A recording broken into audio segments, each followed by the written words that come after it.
Hi everyone, I'm just making a quick video about how you change out brakes on the front end of a F350 dually.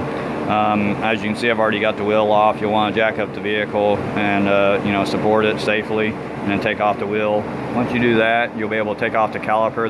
There's a bolt up top and a bolt down on the bottom that you'll take off, and then the caliper usually will slide right off. Now this one's a 2016 model, I believe, and so it's pretty easy to take everything off on it. Once the caliper gets off, you'll remove the brake pads by just sliding them off right here, and then also removing the clips that we're setting right here, which here's the old clips, and then here's some new clips that came with the new pads. Now I did want to point out that you would definitely want to do your brakes whenever it's time to pay attention to. If it starts making noise, you definitely don't want it to go this far. As you can see, this one's pretty chewed up.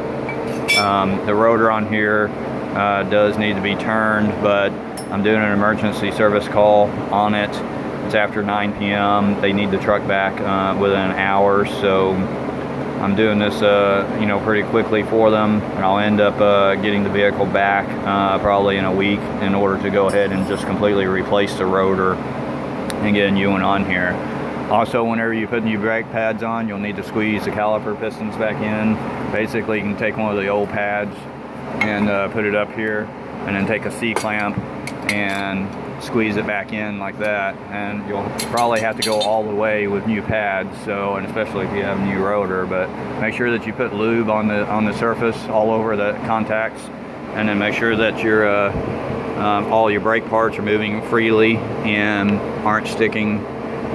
If they are, you'll want to remove those and put some lube up in there, and then make sure that you put your lube down in the proper places where it contacts everywhere. Just don't get any lube on the actual pad surface.